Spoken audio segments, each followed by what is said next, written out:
take it down for a quick second, but that won't happen.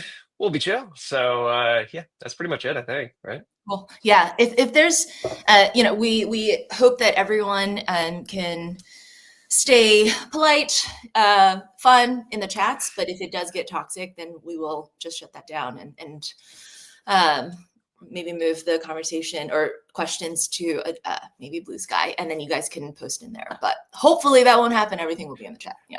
Yeah, so far, so chill. No problem at all. Cool. Okay, well, I'm gonna before we get started, introduce Paul a little bit, and then we can. Yeah, we're gonna do each other's intros. Is that the plan? Yeah, Make it a little more fun. I know, we're actually friends, so I always think that I should take actually out of my vocabulary. Cool. So Paul's our CTO. I think most of you guys know Paul as the guy who puts the bugs in the app. He also does a lot of other things like built the app. And fun fact is that he single-handedly built the Blue Sky app last year when we were a team of 4 or 5. And it was just Paul, and we got to about like 50,000 users with just this guy's work. But clearly too many bugs. So we're like, why don't you just be the dev wrangler? I'm just kidding. No, he's done such a good job. And now Paul manages all the different engineers, and he also maybe is in some ways the mayor of the app. He's always responding to folks. So Joshua really... Friedman's the mayor now, I think, actually. Okay. Yeah. Governor? I don't know. Mascot, maybe. Mascot. Okay. Yeah. No, I'm the repair guy. I'm the handy repair guy that shows up, because I'm usually, hey, it's broken. Okay, let's see what I can do about that. That's when I tag you. Also, thank God I'm not the only one building the app anymore. We got a really great team that took over that, and that's why there are way less bugs now. So things got a whole lot better once that stopped just me and me. If anything, that's a shout out to React Native and Expo. They made that like actually doable. So shout out to those folks. All right, you ready for your intro? Here we go. So this is Rose Wang. She's the COO at Blue Sky. She says actually a lot. Prior to Blue Sky, Rose worked at a startup she started called Chirps, which was about eating bugs. And she actually, it was like cookies and like chips and stuff like that. Yeah. And like, did you go nutrition bars? Did you do nutrition bars too? We didn't do protein bars, but we had protein mixes. Yeah. And that's still going, right? Chirps is still out there. Yeah, thanks. Yep. I mean, Chirps is rocking. It's crushing it. It's totally out there. Y'all were on Shark Tank once, which actually blew my mind when I first heard about that. So that's what Rose did before. And then, of course, the joke that I like to make is that she came over here where we continue to put bugs in our products. The setup is just right there. And then and so Rose started off honestly originally you were just sort of advising us, and then eventually it was like, oh, we need you to come in here and really help us handle basically everything that's not running code, and that's what Rose does at the company. Awesome, thank you. I'm definitely event planner. love all the things that we get to do with the community. Well, really awesome to be here with you guys today. And we've both been at Blue Sky for now about 2.5 years, but we only launched the Blue Sky app to the public February of this year, which is wild because now I think we're over 16 million users. So yeah, thank you all so much for joining the party. What we're going to talk about today is we're going to start off just like for a lot of people, what is Blue Sky? I think that's still a big question.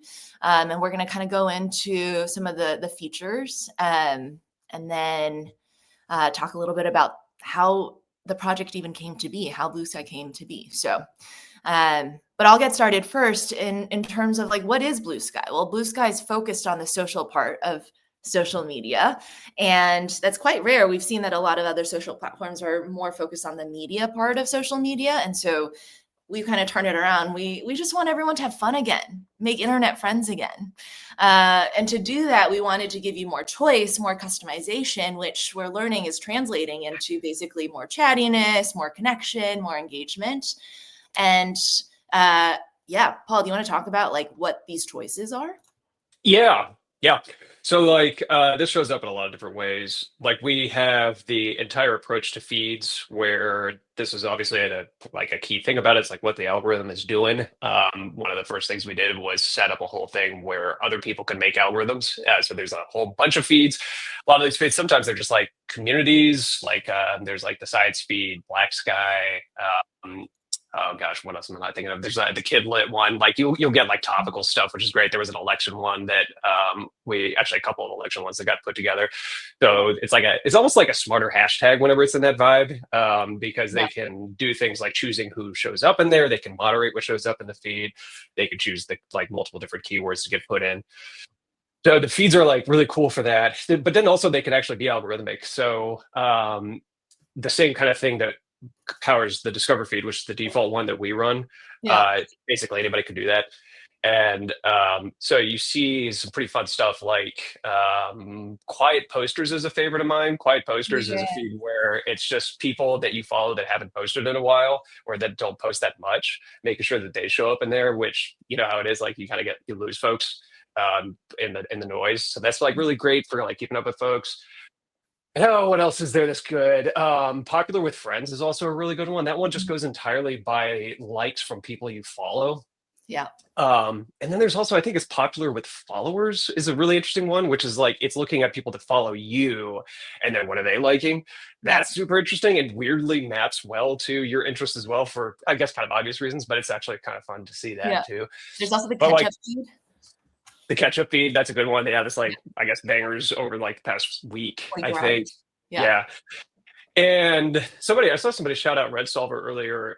Red Solver is somebody in the community that made Sky Feeds, and that's like a totally separate website that allows you to build these feeds because we actually haven't made it possible yet to build a feed inside the app. We've been actually trying for forever, just not able to get it done.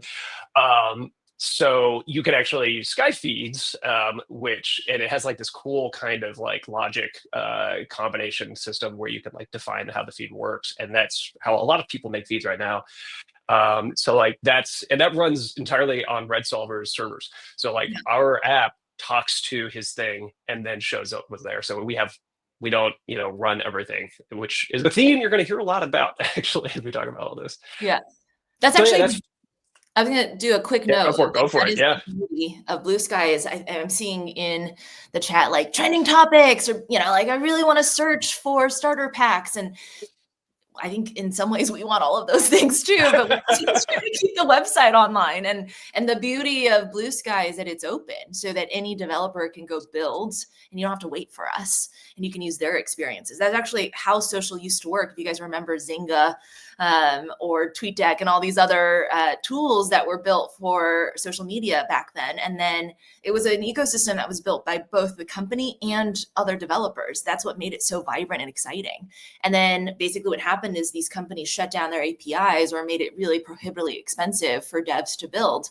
And so part of why Blue Sky exists is that we're like, that shouldn't be right in a world where devs are closed off or users are closed off from experimenting and innovating on the social world they live in. And so Blue Sky is what we call locked open. And so it means that we could never shut you guys out because our protocol is open like the web. And that was a decision that we had made. Yeah, that was right from the get-go. That was kind of the original mission of the whole thing. And we'll talk more about that later. Let's stay in on like the kind of how it comes out to y'all. So like that's the feeds thing. Then like anti-toxicity is a really big part of this too, because like again, it's trying to be social. We're trying to make this actually a fun thing, make social media just like not such a chore for everybody, but actually like something to have fun with, which we all remember that. Yeah.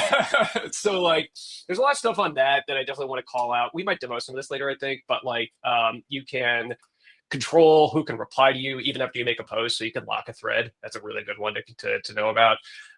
You can remove quote posts. So if somebody quote dunks on you, you can actually just detach it and be done with it. Obviously got muting folks, blocking folks. Our blocks are very powerful. They pretty much just like zonk them out of the website as far as you're concerned. Mhm. We also have like some community oriented kind of tools for this too. So there's what we call moderation lists, and they're lists that you can either that you subscribe to and either mute everybody that's on the list or block everybody that's on the list. Mhm. So that's actually really helpful for just like keeping your whole thing a little bit more in your vibe. And then we went kind of really crazy with it. And again, because we're with this open protocol sort of thing, we set up the way that moderation works in our whole system. We do moderation as you normally do, but then other people can spin up their own moderation service. And it's an open source piece of software that other people can set up, kind of like the feeds, like we were talking about earlier. And then users can subscribe to it, and it just stacks on top of the moderation that we're doing. Yeah. And so people use that for a lot of different stuff. It's in that zone where you have to kind of by word of mouth find these things, because again, we don't have the search for it yet. But like you can actually, one that I just recently decided to try out is a like politics reducer, which this one, like I'm actually pretty fine with it. I don't mind it that much, but I was curious to see what it was like. So I set it up, I've subscribed to it and set it all on warn so that I Yeah. just get like a little cover on the posts before I Yeah. see it.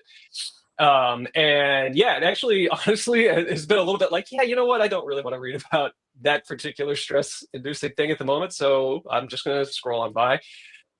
So you could do things like that, or it could be like, hey, maybe like arachnophobia. You can like have things automatically doing like image detection and be like, that's a spider. Maybe you don't want to see that. So that's pretty handy. But then also people have used it to just have some fun, because the way that it works is actually they're called labels. It's just like metadata. It's just saying like, hey, this is blank.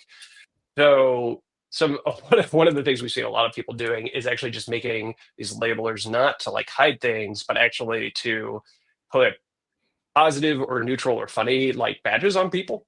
Yeah. So like the Kiki Booba was a funny one where everybody got a label, which was either Kiki or Booba. We had one that, and it would just like show up on your profile, show up on your posts. Yeah. I know there's a pronouns one, which is pretty handy, where like the idea there is that you just like a post that sets your chosen pronoun, and then that ends up getting attached to you. And then anybody that subscribes to it just shows up on your posts. Totally. Yeah, and then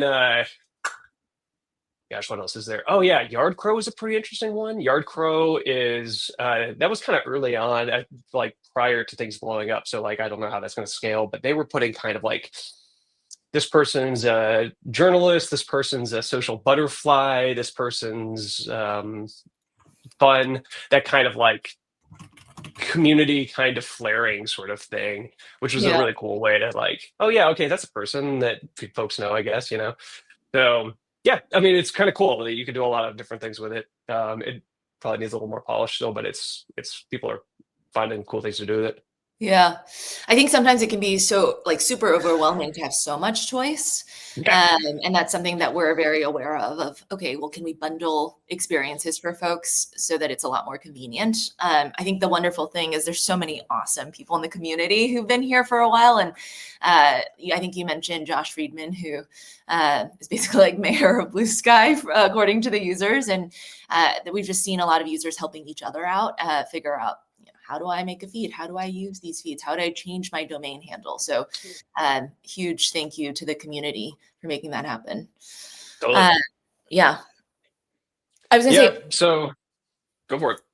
Yeah. I wanted to touch a little bit on our protocol. I think we often talk about the app, but it's like, well, why is Blue Sky allowing so much choice? Or like, is there an infrastructure difference here compared to other platforms? And so it's actually quite important for us to talk about our protocol, the app protocol that we built. And Blue Sky is actually an app that's built on top of the app protocol. And for non-technical folks, what this enables is that anything we build, anyone else can build.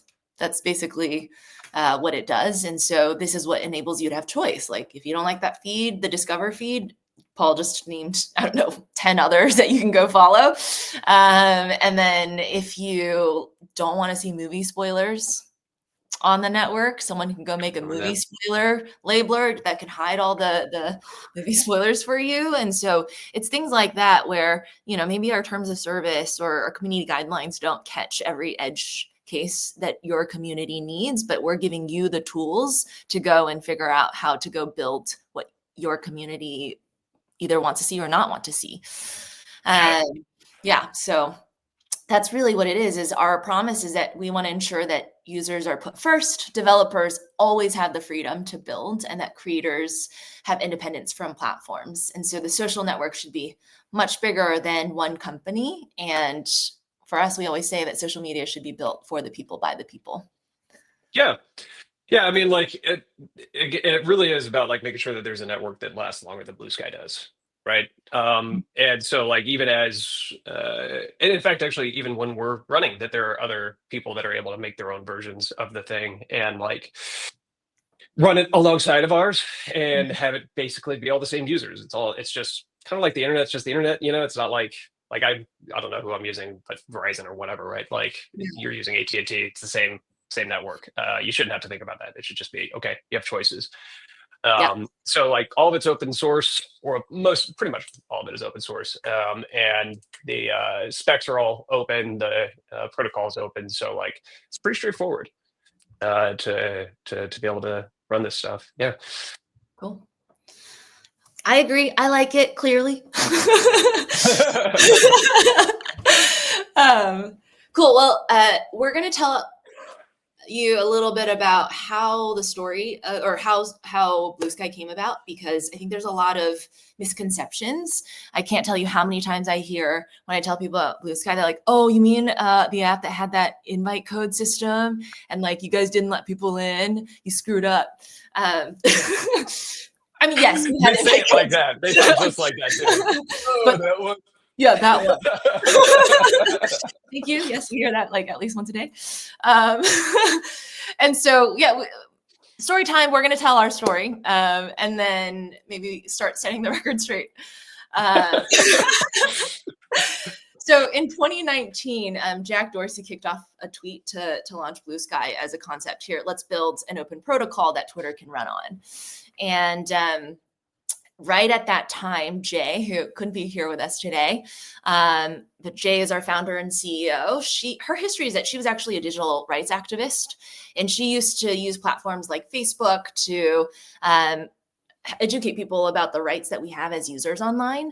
But it's kind of ironic to do that on a platform that is closed. And so her vision and her mission was always, can I go build a decentralized social network that is open for the people to iterate, experiment off of? And so when she saw this tweet, she was like, oh my gosh, I want to be a part of Blue Sky. And so there was a group chat, I believe, that was pulled together. Yeah, Matrix. Yeah. Yep, that's right.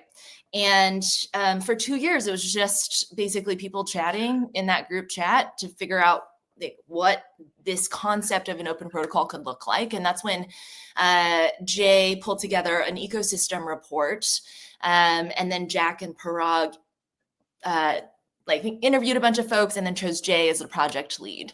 And Jay has never worked at Twitter. She was consulting as an outside consultant because she was one of the few experts on decentralized social networks.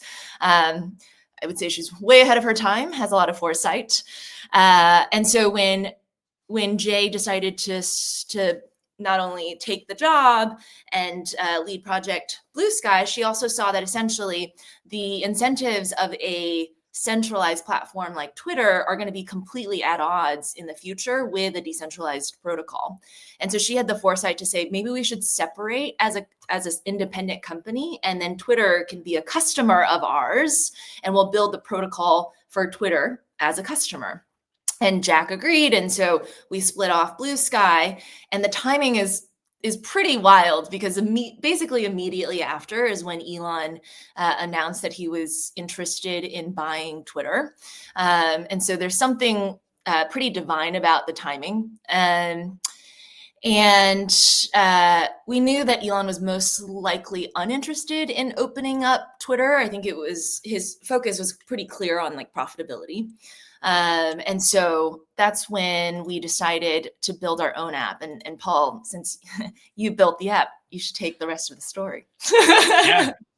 Yeah. So, boy, we threw up a wait list right around the time that Elon ended up taking actual control, because there was this whole summer where, like, there was it was locked up in court, and we weren't really sure what was going to happen. So we just kind of kept working on the protocol. Then in the fall of 2022, we threw up a wait list, and that pretty quickly, like, knocked over the waitlist server. Like, we had to, we got a lot of people signing up. I So think it that was like was a pretty, million in like 3 days or it something. was crazy. Yeah, yeah. Yeah. At that point, we kind of didn't expect that level of interest. So that was pretty exciting, to say the least. But we have been working just on the technology really broadly up until this point. So I'm kind of like just throwing together the app. I think at that point there was nothing really. Yeah. Um, and then, like, somewhere around like December, we actually like added the ability to put images in it. Like, that's how, like, where we were with the thing. Yeah. And so then we decided, okay, well, look, we people are just like really interested to try this thing. Let's get it to the point where it's like half functional and start letting people in. And so we decided to start the private beta to actually start to have users. And I mean, to be honest, there was, I think, pretty early on, we had expected to at least be building a reference implementation, some kind of an application, so that because it's important to not build technology in isolation. Yeah. You actually need to hear from people. You actually need to have something that's testing it out. So getting people in quickly was like really important to us to make sure that we were getting things right. And was great, because we did start to get feedback like straight away, and that started to guide development really fast. And it kept us really honest about, like, remembering this is always about the people that are trying to use this thing. Yeah. And but it was like a new technology. And actually, as it turns out, creating a backend and a TNS department that can handle lots of people coming on is really hard. It takes a lot of work. And so, even with the invites that we were doing, at first we were just sending invites to people that had signed up on the wait list. But then we decided, all right, well, why don't we give some of the invite codes to the users so that they could come on? And so they started to do that. And that's how we had that year-long private beta, all through which we were going, can we open up yet? Is it possible for us to do it? And it was mainly, I mean, both, again, TNS and the servers, but definitely the infra team, the server team was going, I don't think so. No, we really need to re-architect it to handle the scale. And so, yeah, so that's why we had that year. It was really just us trying to manage the amount of server people coming in so that our servers don't fall over, Yeah. on a day like today. Which, again, for And new people, was not us. It was a network people chewing on the cables. Yeah. So yeah, that's how that went. And actually, what's interesting is that we ended up rewriting a lot of the system to handle scale, and that's the exact system that we're still using. So, like, once we re-architected everything, it's continued to be able to handle the load. So they did a good job rewriting it, but it just, it took us about a year to get it done. Yeah. So that basically, then I think going to, I think I want to talk a little bit about this invite code moment where it was, right before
I don't think I got one. No, you didn't get one. All right. You're safe. I'm undefined. Yeah, Can't you put me in a can't put box. you in that box. Yeah, so true. So true. um, awesome. And then okay, so I guess I'm gonna be your I'm gonna be the question asker since Oh yeah, cool. okay. What features can we expect to see soonest in the pipeline? Oh, brother. I would also like to know, I'm just kidding. Yeah, yeah. Somebody asked earlier, and I was saying every week we start out talking about what features we're going to work on, and then immediately go into keeping the servers up. So um, I can say for sure that we're working pretty hard actually on subscriptions. Mhm. That's a major thing that's happening right now, and so doing a lot of calls on that, getting all that planned out. Hopefully that'll be fun. Yeah. Uh, and then there's a lot of quality of life stuff happening. Mhm. Um, that like that's kind of continuous. Let me think. What did they do recently?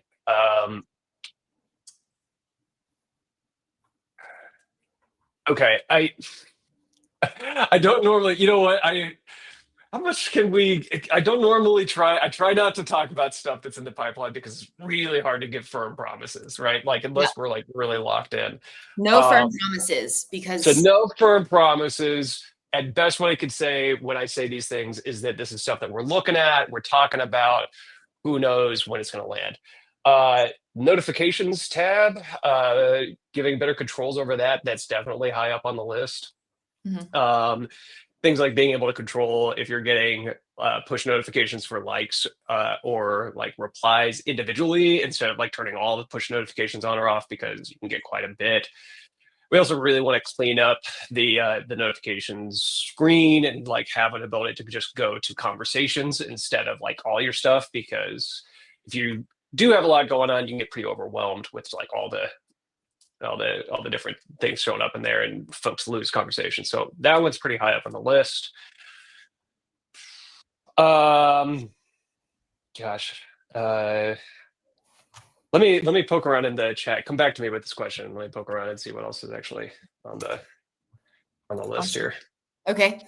Um, we'll come back to that. I also wanted to ask, so this is one that, we get a lot from our users, and I think it's just important for us to talk about, why we don't have private accounts right now, or Oh why, yeah, yeah. So you want to give it a shot? yeah, yeah.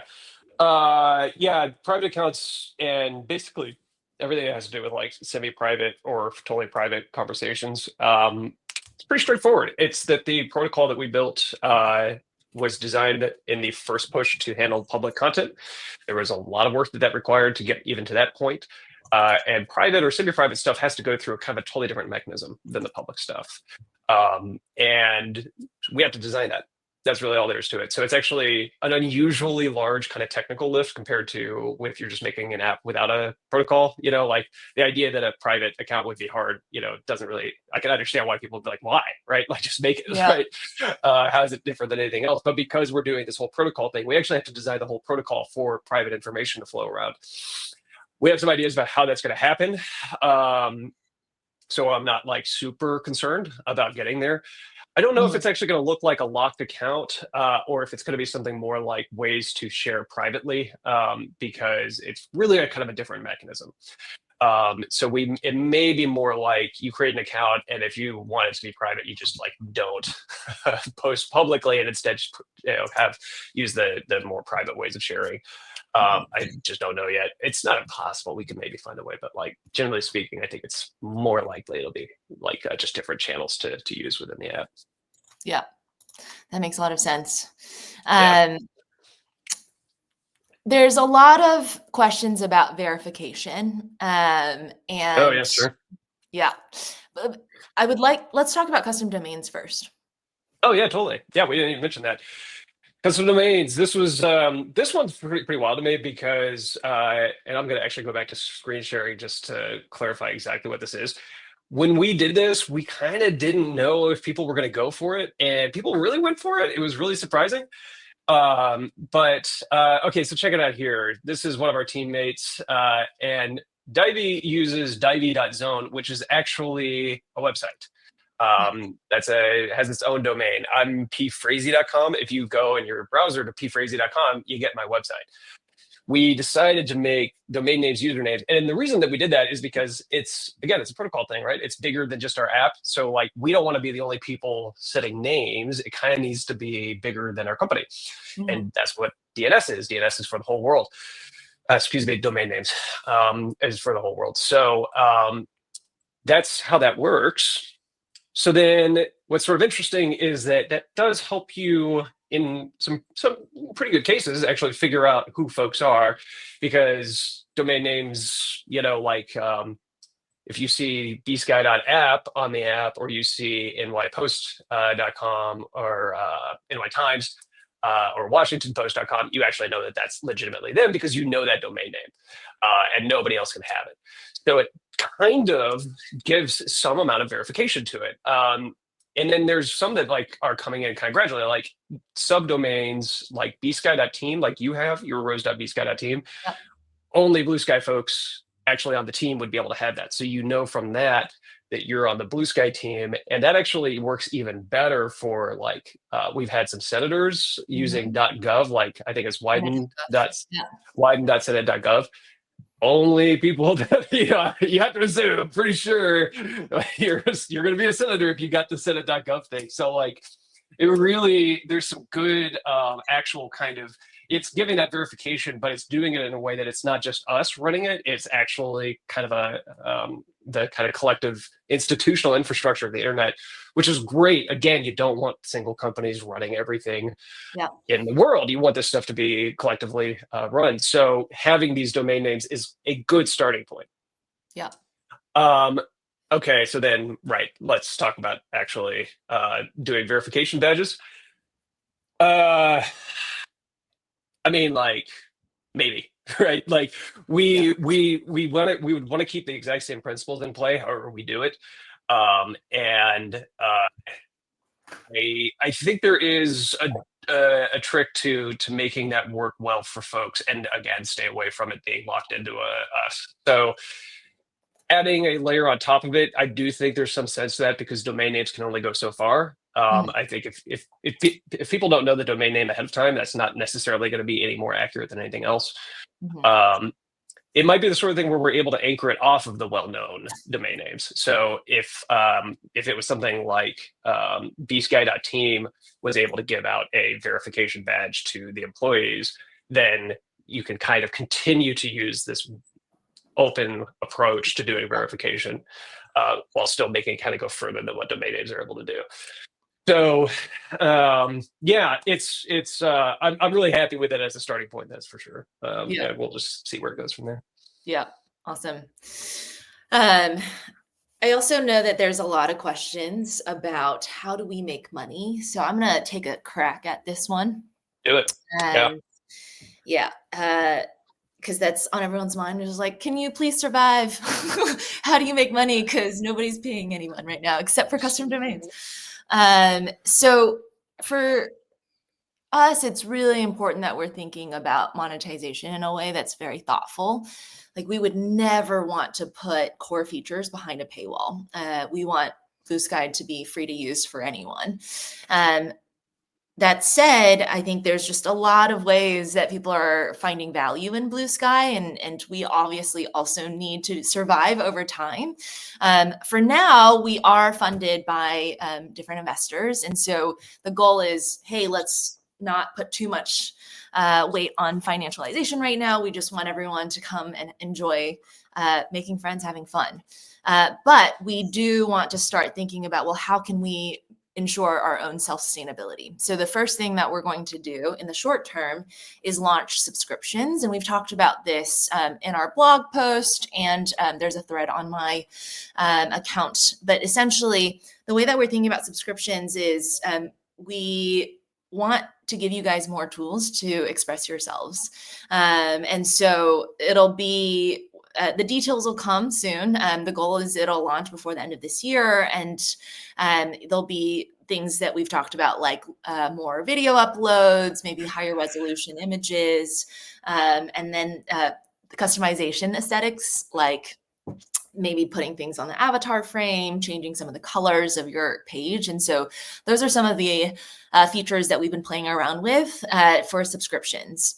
That's going to come in the short term. In the mid to long term, I think the big question is, well, there's so many people who are helping us build this ecosystem, including creators, developers, and a new role on Blue Sky that wasn't necessarily on other microblogging sites, which is what we call the community builders.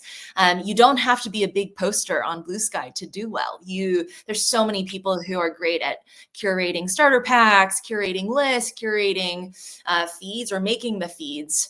And you absolutely have a role here at Blue Sky. I think lots of us are very grateful for all the community builders out there in each different community.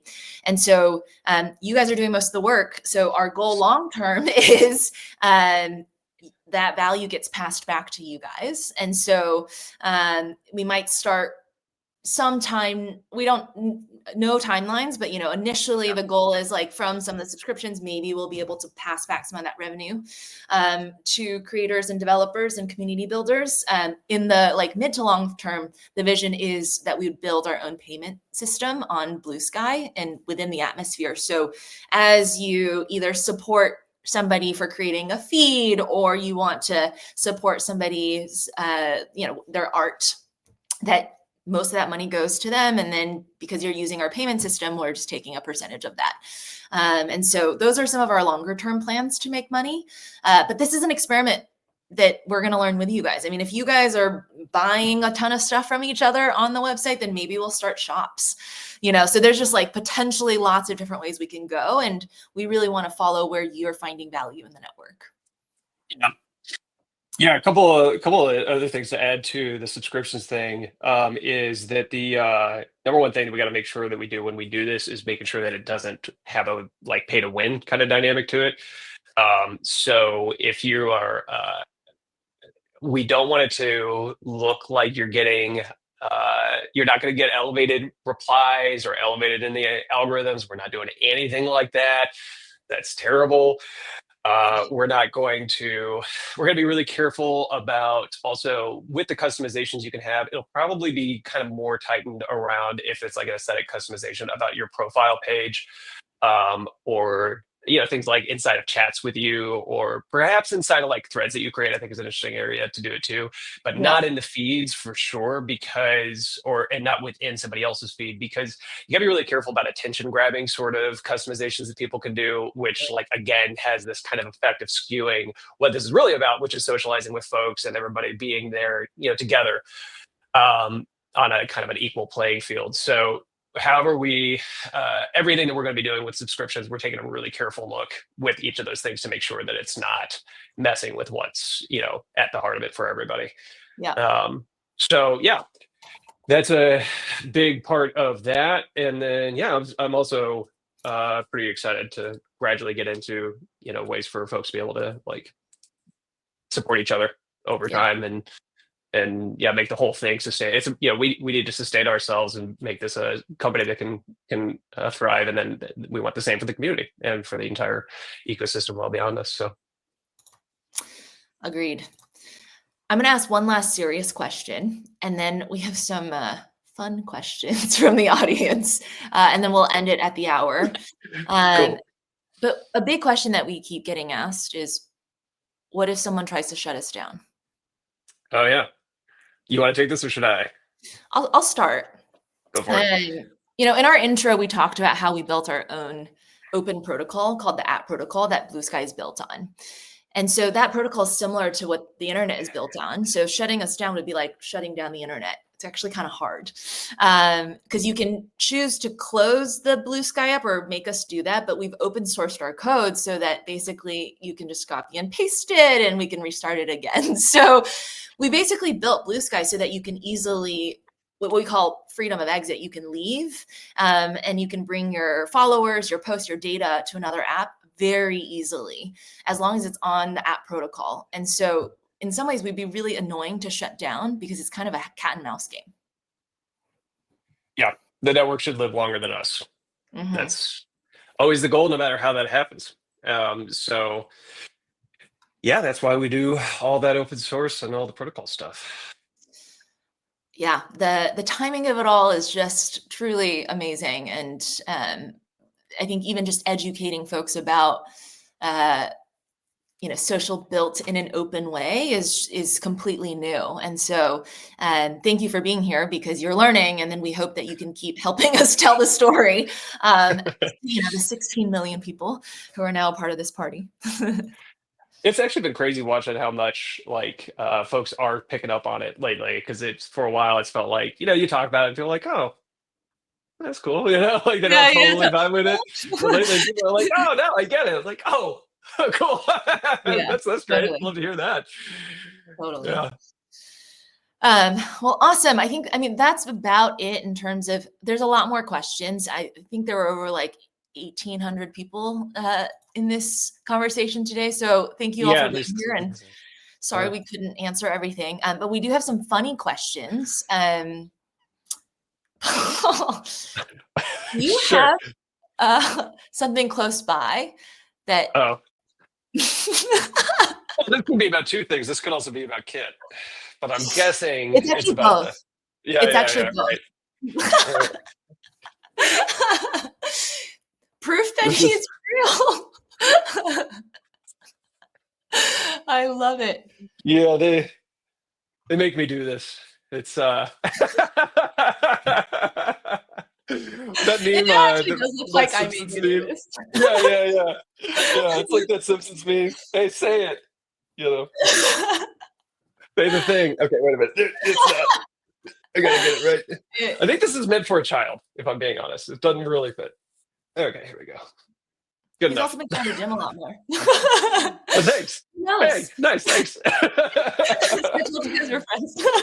Okay, hang on. And then So, if we don't get oh Kit. yeah, the main character. Let's see the main character. Oh, kitty Kit. Here she is. Hey, say hi. Aw, hi Kit. She's super adorable. Yeah, and she's getting Also, fat. ooh. Okay, cool. That's in Moving your around control. pretty bad there. Yeah, sorry, Kit. Oh, that wasn't nice. um, awesome. And then Yeah, I'm keeping them on. The wings stay on. they'll stay on for the next 5 minutes. Paul, what are you drinking? What's your beverage of choice? Oh, like right now? That's one of the questions. Oh yeah, I'm drinking coffee. I'm having a 5 to 6 p.m. coffee because we're live streaming, so I'm staying juiced. I get it. Yeah, We're seeing yeah. that, yeah. Cool. And then the other question is, does anyone in the office use the term skeet? Couldn't have skipped that question. Couldn't have let that one fly by. I only want to talk about my favorite moment of last year, which is why Yeah, Jake Tapper. I brought this Yeah. up. That felt like stepping into like a dream or something. I could not believe that happened. It was wild. Yeah, so what we're talking about Yeah, is Jake Tapper. Go for it. Tell the story. I just want to say that, first of all, this was a term that users came up with. Yeah, this is not on us. You cannot blame us for this. But one of our favorite moments, I think I was with Jay in person last year when this happened, that Jake Tapper on CNN had said the word skeet several times in several different interviews. But I remember we watched this and he, with a straight face, asked like staffers, well, on Blue Sky, somebody skeeted, blah, blah, blah. And he just kept saying that 3 times. And I remember Jay and I just fell to the floor. We're like, this is unreal. Is this happening?